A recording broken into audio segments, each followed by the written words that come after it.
Hi, welcome to English 326. I'm Dr. Megan Woosley Goodman. Today we're going to go over a lesson on England's prehistory.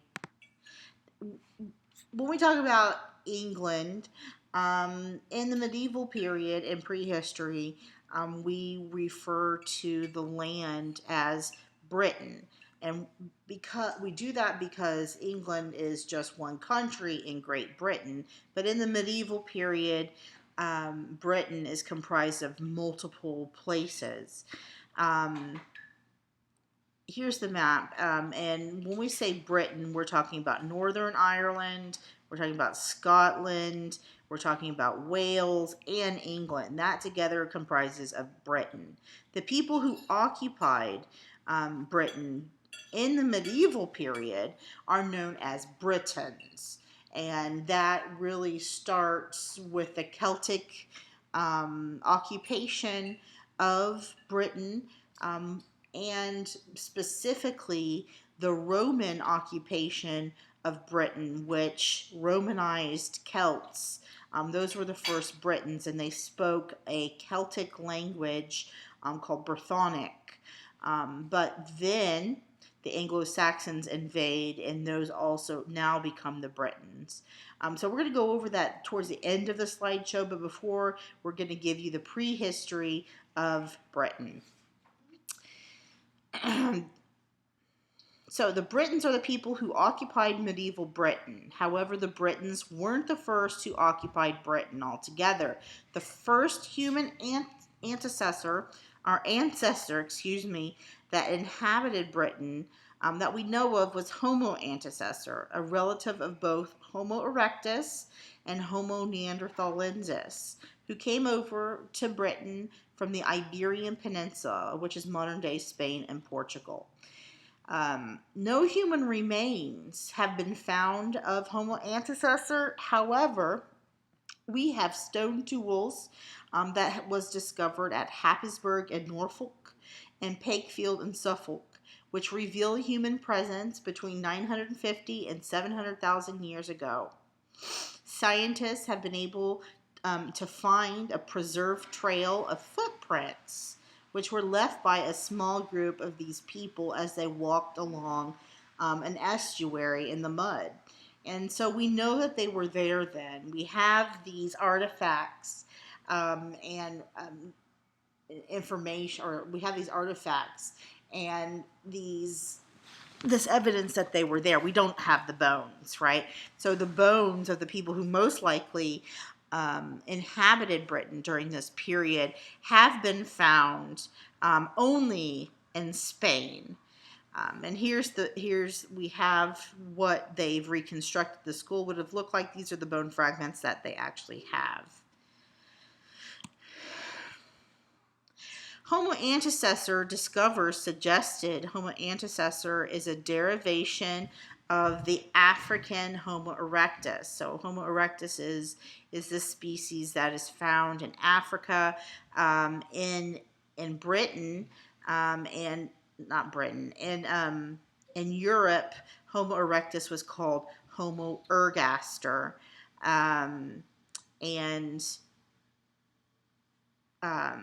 they are mostly in Europe, and they the group that would have moved into Britain would have come to the Iberian Peninsula at some point before 1.2 million years ago and developed into Homo heidelbergensis by 0.8 million years ago, and further into Homo neanderthalensis by 0.3 million years ago.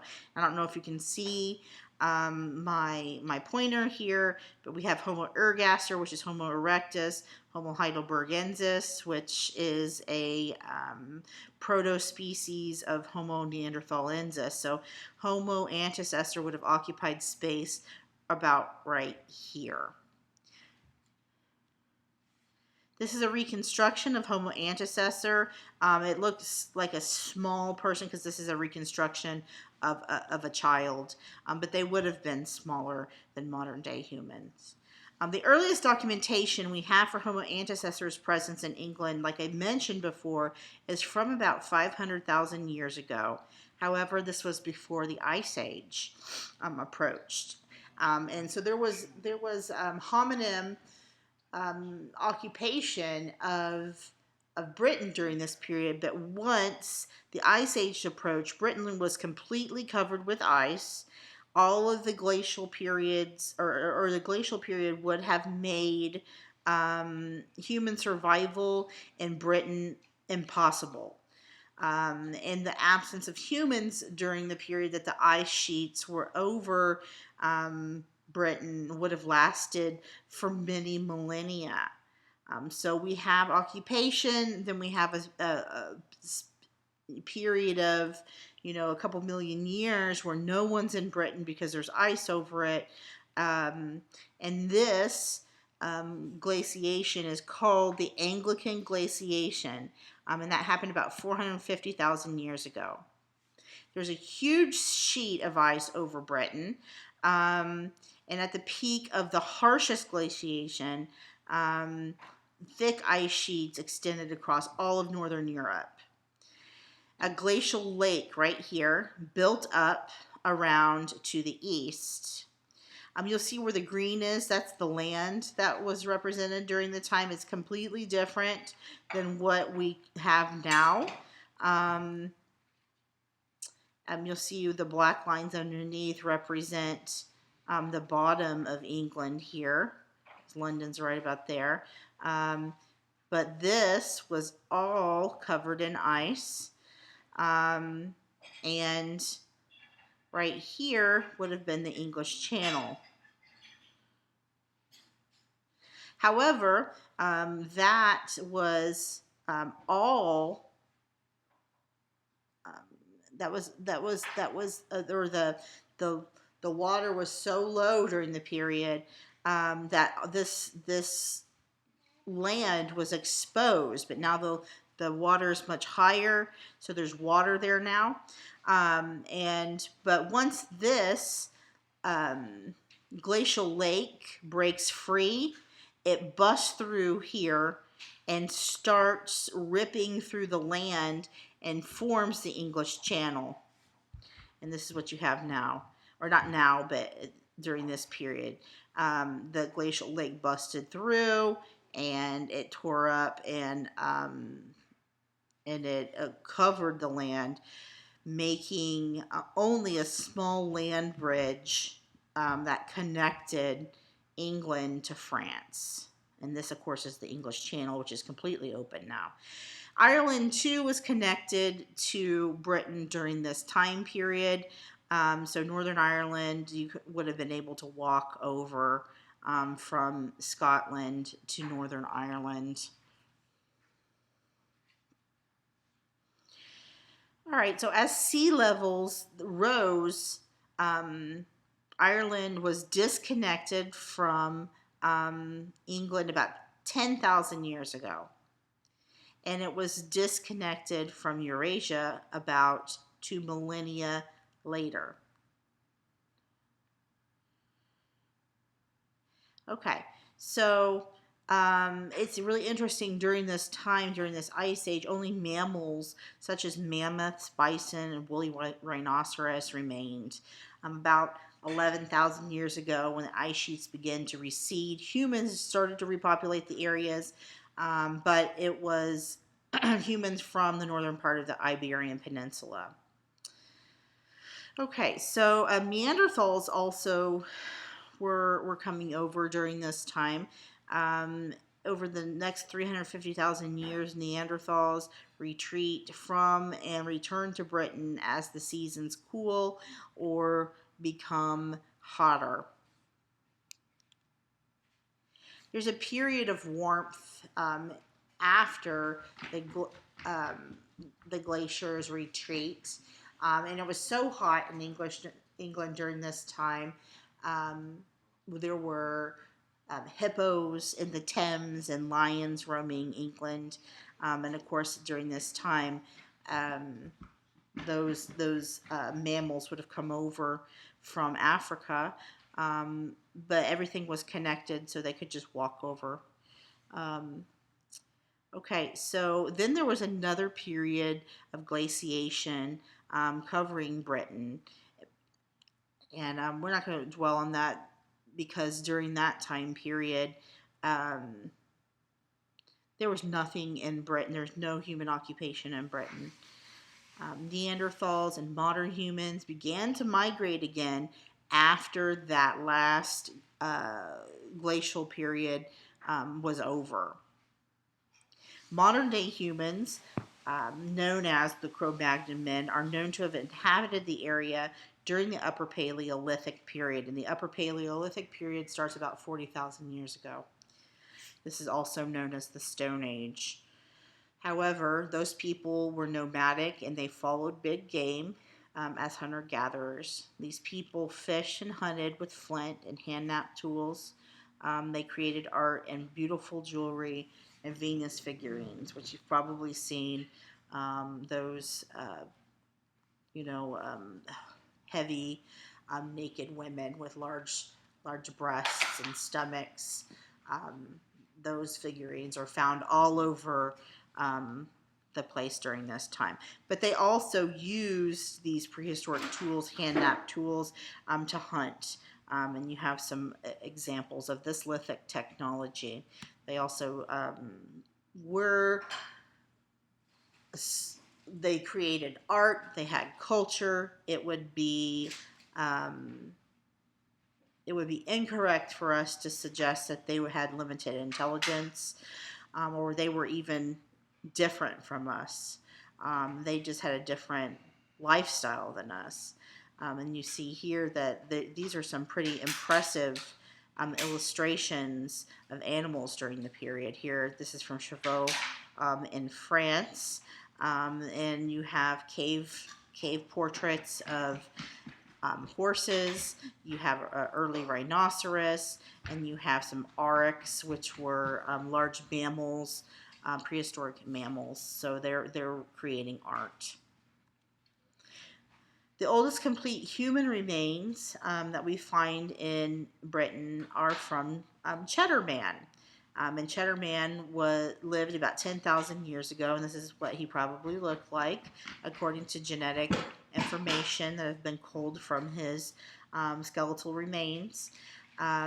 It was interesting because he is a skeleton that was discovered in Cheddar Gorge and Somerset in England, and he has blue eyes. And this is very striking. As you can see, he would have blue eyes here. The blue eye gene emerged way before the blonde hair gene. So we have records of blue-eyed people occupying Britain from the time of Cheddar Man. But it's really, let's see, he is the earliest version of a Homo sapien that we have in Britain. It's only been about 6,000 years since permanent living structures made by man have been in Britain. I'm not sure, this slide for some reason is not showing up. Oh, here we go. Humans were living in Great Britain and Ireland before the English Channel was fully opened, and the North Sea became an actual sea. There are Neolithic farmers there in 3,400 BC, which we know of because of structures that still exist there today. We don't know the language that these structure builders spoke. This is pre-Indo-European languages. But we do have material culture. So we have this bell beaker pot from which the Beaker Culture gets its name. They arrived around 2,500 years BC, and they introduced drinking and food vessels constructed from clay. They also smelted copper and copper ores, so they worked with metal. It's during this time that monuments such as Stonehenge and Avebury were constructed by heating together tin and copper, which were abundant in the area. The Beaker culture made bronze and later iron from iron ores. So this is the Bronze Age. Here's you can see the lines and the stipples, or the points that are used to decorate beaker cultures, but or beaker um, pots. But you can see the shape is what makes it characteristic beaker. But anytime you see this kind of decoration, it's a beaker culture. This particular pot was found in Germany. I want to talk now about some physical structures that we have from this period of occupation. We don't know really anything about the people who made these, but we do know that these things exist. So we have beaker pots. We have other pieces of material culture that survive from this period, but most importantly, we have these structures that are all over Britain and all over the continent. This picture right here is a long chambered barrow, and it's in the village of Ashbury in southeastern England, the county of Oxfordshire. It was probably constructed in 3400 BC. And it's named Wayland's Smithy. Although Wayland is a smith from mythology, it was named after. They wouldn't have, been. They wouldn't have known anything about Wayland during this time, because it was before Wayland's mythology emerged, but it's just been named Wayland's Smithy by modern day humans. It exists in a partially reconstructed state. Archaeologists have established the monument was built by a pastoral community shortly after the introduction of agriculture from continental Europe. So there are widespread barrows all across Ireland and England and the continent, but this is a particular kind of barrow that you see specifically in the southwest of Britain. It is probably a burial chamber. So anyway, we also know about Stonehenge, which was built during the period of 2950 to 1600 BCE. Of course, there's different periods of work on Stonehenge, which is in Salisbury Plain. There's wood post holes. There are different parts of Stonehenge that no longer are visible from the ground. You can only see it through, scans of the earth. But this is what we have now. And that was the latest part of the building of Stonehenge. So there's a period of occupation and building on this site that takes place over 1,000 years. All right, we also have Avebury Henge in Wiltshire, which was about 2,900 BC. It's a stone circle, like Stonehenge. All right, the first Indo-European tribes, though. So after the Neolithic, after the Beakers, after these people that are building these barrows and things all over the countryside, we have not an invasion, but a migration of people, of tribes from the continent to Great Britain.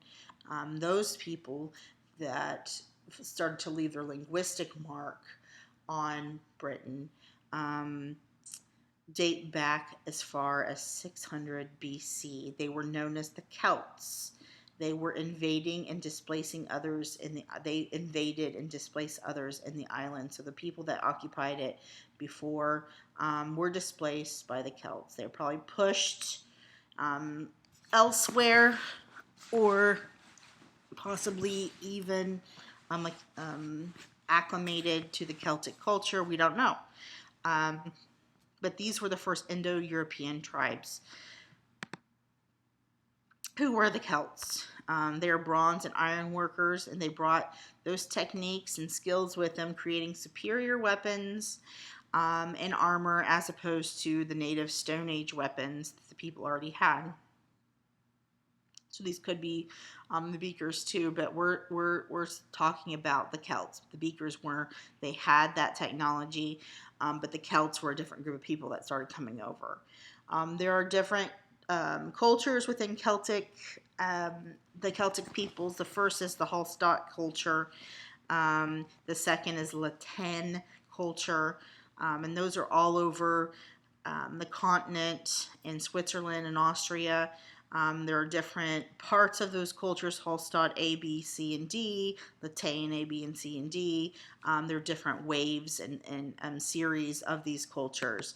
The Hallstatt culture is known from the origins from Hallstatt, Austria, and this is a piece, a bronze bucket found at a cemetery in Austria, and you can notice the Hallstatts use hallmark designs. These dots, you see the stipulation or the stipples here and the lines. These patterns, and you see some circles down here. There's a little bit of animal ornamentation up there. Then you have the Latine, and they are related in some ways to the Hallstatt culture. You can also see they use stipples, but they have more swirly designs to their pieces. This is a shield boss. The Latine originated in the mid-5th century BC when the Celts came into contact with the Greek and Etruscans and were influenced by their art. So there is an overlap in ornamentation between the Tène and the Greek and Etruscan ornamentation. So this culture passes through several phases and variations over the next 4 centuries as the Celts expanded through most of northern Europe and then into the British Isles. But it comes to an end in the 1st century BC when most of the Celts lost their independence to Rome. We're going to talk about the Roman occupation of Britain here in a minute, but this is most noticeable as if you were to go to a museum and you would think about Celtic ornamentation.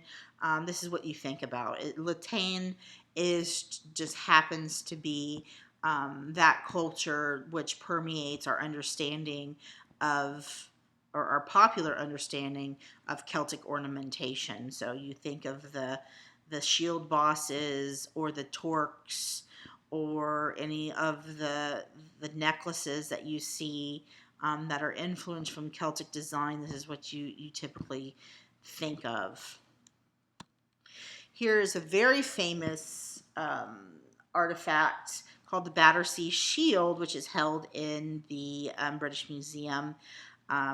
It was found in a riverbed of the River Thames in London in 1857. It's really interesting. It's pretty typical from 2nd to 1st century BC artifacts of the Celtic ornamentation. It's dated to around 350 to 50 BC. At one point, they believed it was from a fight between it was lost in the Thames in a skirmish between the Celtic peoples and the Roman occupiers, but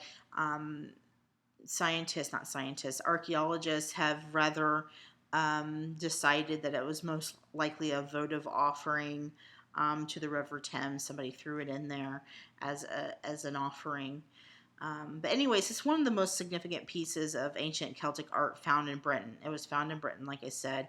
It's a sheet of bronze that would have covered a shield. And this is, like I said, in the Latin style. All right, so Celtic Britain. We're moving on to Celtic Britain. This is what Celtic Britain looked at about 500 BC or CE or AD, whichever one you use, to talk about the time. All right, these are the names of Celtic groups or Celtic tribes that occupied Britain during this period. You might recognize the Iceni or the Parisi up here. Celtic Britain, its origin was Indo-European language, or it's an Indo-European language. So they were related to other Indo-European groups in Britain. The Celts brought with them a language that was Indo-European, and it's Brythonic. That's what they would have spoken during the time. But the society was tribal. And Ptolemy has written about this in Geographia and mentioned that there are about 20 tribes in the area at the time, although you have to be very careful of taking chronicle writing during this time as, the Bible, right? Because we're talking about people who wanted to occupy the space or portray people as needing to be invaded. So you have to be really careful about saying, okay, this is really what happened during this period, because you have people who sought to occupy Britain or make the Celts look barbaric, so they could justify invading. Tale as old as time, right? Okay, so here are the Celtic tribes in 150. As I mentioned before, this is the Iceni and the Parisi, Brigantes, the Contasi. Conti, that's where Canterbury comes from. So some of these words still exist. So what happened to the Celts? Their eventual demise at the hands of the Romans was due to their inability to unite in a single army. Like I said, they're tribal people, and they had their own tribes, and they were not used to uniting for a common goal. So they were warring with each other, and they did not unite for a united cause. This is also something that happens in Anglo-Saxon England. We'll talk later. There was no sort of unification or unified country for many, many years, because we're talking about a tribal organization. The Celts were very battle hungry, and if there was no fight to go to, they would fight amongst themselves. These bands of Celts formed loose tribes or clans that created central villages. Their homes were thatch roof structures, and they built hilltop fortresses of timber and earth. You can still see those forts today if you visit England or Scotland, Wales, Britain. You can see Iron Age forts that are still there. Some people call them fairy rings now, but they're raised structures that served as fortresses. The Celts were patriarchal, and they had a male chief, but women were also equally important. They could own land, they could choose their spouse, they could even lead troops into battle. They didn't have a written language until the late Christian era, but they had a strong oral tradition. May know a little bit about the Druids and the bards. They passed their knowledge down in an oral culture through singing and poetry, which is recorded in the medieval period in manuscripts of their mythology, of their Celtic mythology, things like Ushan and Cuchulainn. We have all these myths that were recorded, passed down, presumably from generation to generation, but the dating of these stories are dated to the manuscript times, although we know that they're related to a longer, older oral tradition. The Vates, the diviners, the natural philosophers, and the Druids, who were the moral philosophers, they're powerful super priests who wielded a lot of power. So, all right, when the Anglo-Saxons, though, invaded England around 449, they retained a little, hardly anything of Celtic culture. Today, we only have 6 to 8 words that are Celtic in our own language. Bin, brat, the brat of a cloak, broch, crag, coombe, which is a valley, loch or lake, tor, peak, and maybe dun for brown or ass, or an ass, excuse me. Those words survive in our language, some of them more frequently than others. You probably heard crag more than you've heard tor, but if you were to live in England, tor would be something that you were familiar with because it's a term for topography. What did stick around were place names. The county of Kent comes from the Celtic tribe that lived in that area. Conti, the tribe from Canterbury, ended up being a part of the naming of Canterbury, the Conti. Rivers, too, often reflect Celtic word for river and water, Avon, from fawn, Celtic for river. So Stratford upon Avon is from the Celtic word for river. The Romans, when they came in the 1st century AD, brought Latin with them, but their presence had little effect on modern English as the Celts did. They first came to the Isles in 55 and 54 CE, BCE, when Julius Caesar decided to expand his empire further after having defeated the Gauls in France.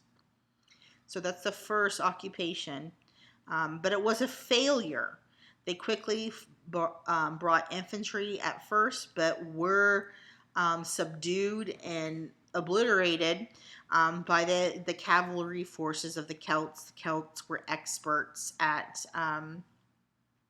military fighting, and they use a style that's completely different than the Roman strategies. They were hit and run. They were fast. They were on the forces, or they're on the horses. The next year, Caesar tried again and got as far as Herefordshire. The Roman troops forced Castlevanius, the king of the Castlevani tribe, to promise a tribute to Rome. So he said, we will not invade you if you pay us money. Then Caesar returned to Rome, and the Isles were momentarily forgotten. So that's the first the first attempt to Romanize Britain. But in 43 AD, about 100 years later, Claudius, Julius Caesar's grandnephew, invaded Britain with a massive force. And over the next 40 years, Rome slowly beat back the Celts and took over the island. One of the reasons that Claudius found or wanted to occupy Britain is because he was being attacked by Celtic tribes within Europe.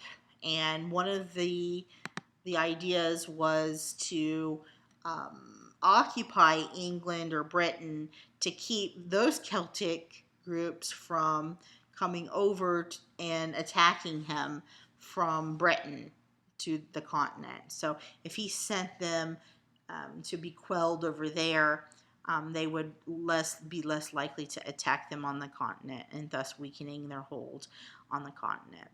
Here is a map of the Roman occupation throughout England in the stages. So we have the earliest as this right here, the Iceni, Triovantes being occupied, and simultaneously starting over here, Roman conquest, and then here, Brigantes, and then last is Wild and Woolly Scotland, because they don't play up there. You know, the Picts lived up there, and they were more vicious, harder to quell. A Roman wall around London, Hadrian's Wall, divides the island from Newcastle to Carlisle. Over here, this red thing. It basically was built in the first quarter of the 2nd century CE for Emperor Hadrian, who wanted to demarcate the northern end of his empire. But it also is not about this is the northern end of my empire. It also kept the people to the north out, which were the Picts that I was just talking about. If you could patrol the wall, you could make sure that you weren't being invaded from the north. That's another reason Hadrian had this wall built. We can see all kinds of evidence of Roman occupation within Britain. Not only do we have the Hadrian's Wall that still stands today, but we also have Roman baths in Tunbridge Wells and in the city of Bath. There are miles and miles of Roman roads throughout the countryside as well. So with the Roman occupation of Britain, which brought language of Latin, although it didn't have a huge impact upon the Celtic languages that were spoken, it did bring its culture with it. It brought the roads and certain parts of modernity to Britain. It brought Christianity.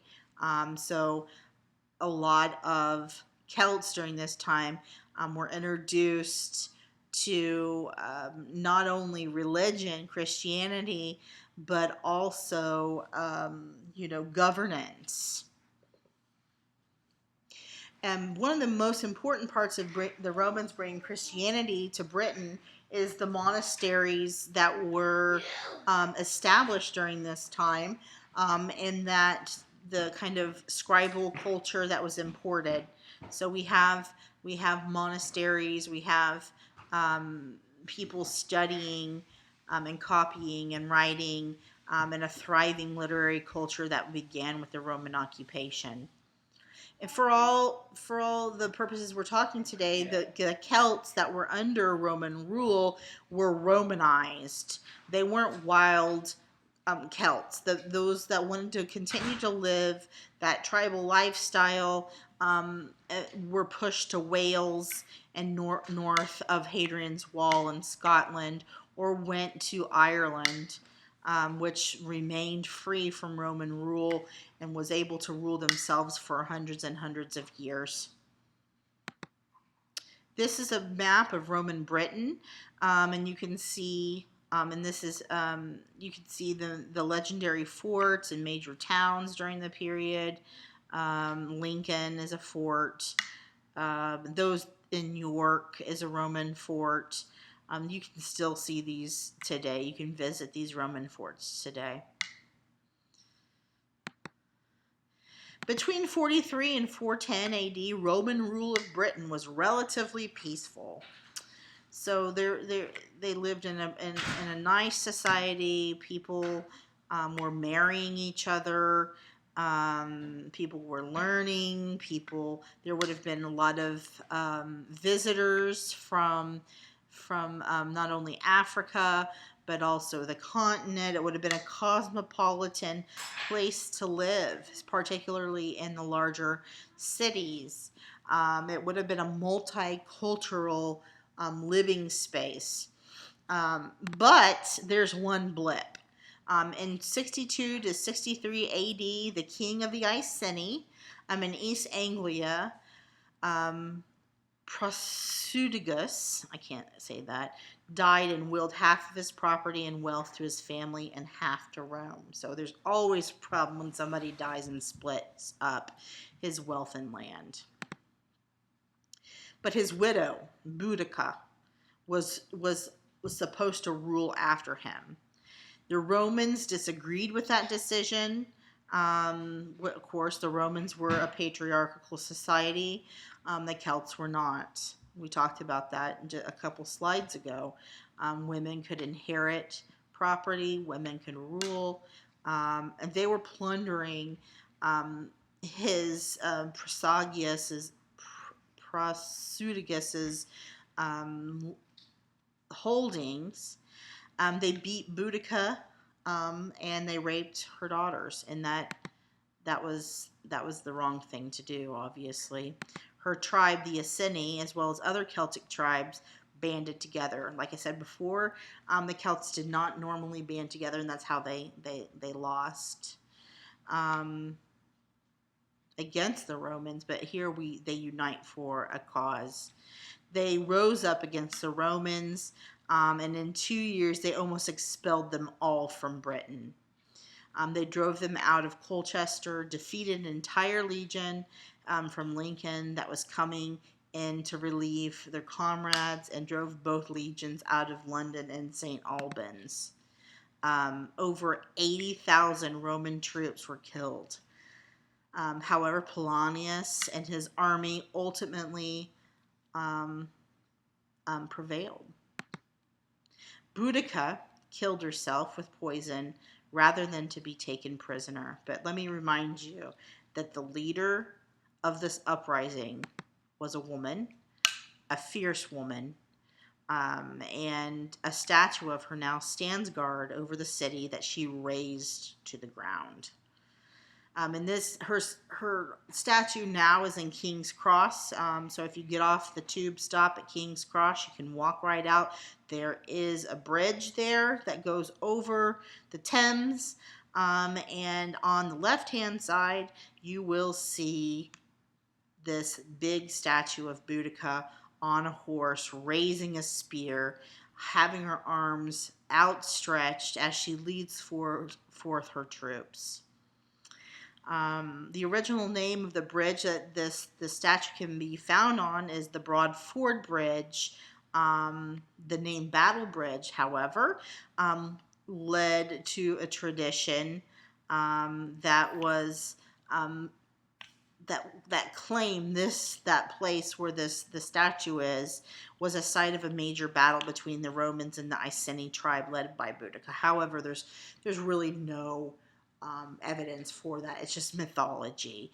But we know that Boudica did do the things that I just mentioned. It's just where her statue is placed is not necessarily the place where she won a battle. But look at her for a moment. She's a badass. By the end of the 4th century and the beginning of the 5th century AD, however, Rome had a new problem, the Goths, or the Visigoths. And they began to invade on the continent from the north. And it was the beginning of, the end for the Roman Empire. I mean, there's a variety of things of why the Roman Empire falls apart. This is one big part of it was the Goths were invading. In 397, the Scotti, which are today's Irish, and the Picts, a Celtic tribe from northern Britain, attacked the Britons and the Celts. So those they're coming from the north of Hadrian's Wall, up there, the Picts, and also the Scotti. From Ireland, they're invading from the same place, or from a different place. They're attacking nonstop the Celts and the Romanized Britons. The Britons asked Rome for help to quell these attacks, and they pushed the invaders back behind Hadrian's Wall. However, the Romans just left because they had trouble with the Goths back on the continent, essentially leaving the Britons to fend for themselves. So the Romans leave all the garrisons and the forts and the occupations and the government over, or they leave all their posts, and then the Britons are on their own for the first time in hundreds of years. And this is a problem because they're out of practice. They don't have a unified army. That's what the Romans did for them. By 410, all of the Romans were gone from the islands. The Picts and the Scots began attacking again, and the Celts, after years of occupation and domination by the Romans, had neither the skill nor the desire to put up much resistance. You may be wondering, what's the difference between the Britons and the Celts? There is no difference. The Britons are the people that lived, the Romanized Celts, that lived in England or Britain during this period. They are Celtic people during the time of Roman occupation, so those terms are used interchangeably. Thus starts the Anglo-Saxon Migration. The Germanic migration was going on the continent. So we have Germanic tribes moving throughout the continent, and they are also moving outward to other places. For instance, up in Orkney and the Shetland Islands, the Faroe Islands, they were invading up there or migrating up there, and the Romans had hired some Angles, which is a tribe of Germanic peoples, and Saxons, another tribe of Germanic peoples from the continent, to oversee Roman troops along the southern shore of Britain. So this is something they had already hired them as mercenaries. The Angles were from Schleswig-Holstein, 2 counties comprising the peninsula connecting Denmark and Germany. The Saxons were a Germanic tribe from the valleys of the Elbe, Weser, and Ems rivers. And then there are 2 other tribes, the Frisians and the Jutes, which we'll talk about in a minute, that were coming over as well. So we have Roman Saxon-controlled forts right here. At some point, though, the people started moving inland. The Germanic tribes that were there at these forts started moving inland and seizing control of land held by native Britons. The Celtic king Vortigern appealed for help from the Jutes from modern-day Denmark, living on Jutland Peninsula north of the Angles. He said, "Please come help me." This is the standard story that's told in the Anglo-Saxon Chronicle. That once the Romans left, the Celtic were left unprotected, and that the Germanic tribes, the Anglo-Saxons and Frisians, were attacking them, and that they needed protection. So King Vortigern calls over the Jutes, says, "Please come help us. Come help us beat back these invading Germanic troops." The traditional date for the Jutes' arrival is 449 AD, which is identified by the Venerable Bede in his Ecclesiastical History of the English People, which we're going to read soon. And that's generally the date 449 or 445, which begins, the Anglo-Saxon occupation of Roman forts, for the beginning of the Old English period. In return for their help, the Jutes were promised land in Thanet, on the northeastern end of modern-day Kent. So, come help us. If you help us stave off these invasions from these other Germanic tribes, we'll give you this land in Kent. But once they got to the island, as the story goes, they decided to stay, pushing out Britons and settling in Kent and the Isle of Wight, which is southwestern part of, or eastern part of the island. But as I said, that's a traditional story, but that's not really what was all happening. The Jutes were not the only invaders. More Anglos and Saxons were coming over with the Frisians, who populated the northeastern corner of the Netherlands. There was just a time of migration. So the Saxons settled in the rest of the region south of the Thames. The Angles settled in large areas stretching from the Thames north to the Scottish Highlands, excepting the eastern western portion, or extreme western portion, and Wales, which is where the Britons fled to, as well as Cornwall, while others crossed to Brittany, which is a part of France. Wales, which was where the Britons fled to, as well as Cornwall, while others, I just said that. The Frisians had no defined part of the island. They dispersed more widely and mixed in with the others and those who left behind. So here's the invasions and land holdings. You can see that the tribe of the Angles were coming from here, invading. The Jutes were coming there. The Saxons were invading here with the purple, and then with the yellow, the Irish were invading. Of course, down from the top, you have the Picts invading from northern Scotland. So they're being invaded all over the place. The Britons just could not possibly hold anyone off with the Romans being gone.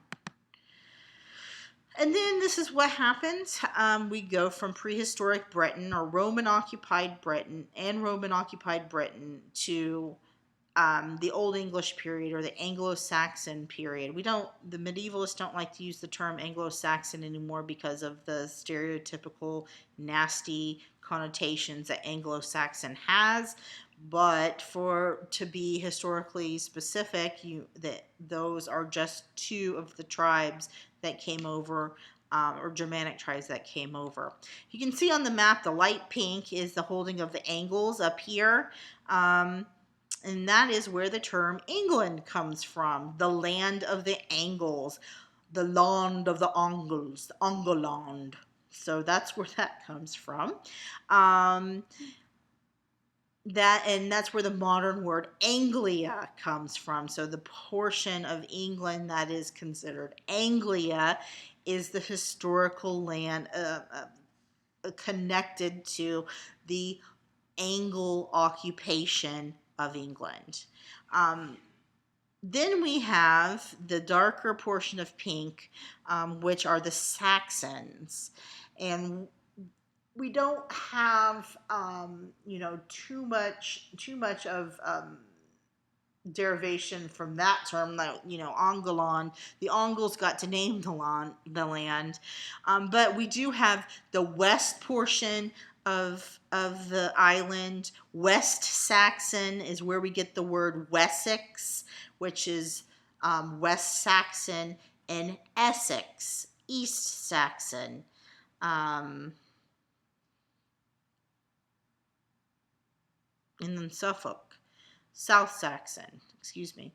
And then we have The yellow portion here, which is the native Britons. So when the Anglo-Saxons, Jutes, and Frisians came in, if you didn't adapt as a Romanized Celt, you were pushed to the side to Wales and Scotland, or back to Ireland, or over here to Brittany. Brittany is right here. Let's see, what else did I have? The Jutes. The Jutes. Yeah.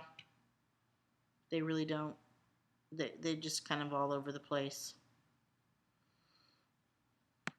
All right, that's the end of the lecture for today. The next lecture we'll pick up, I'll give you an introduction to the Anglo-Saxon migration, an Anglo-Saxon occupation of England, what it did to the language. I also have another lecture on Anglo-Saxon alliteration, and yeah.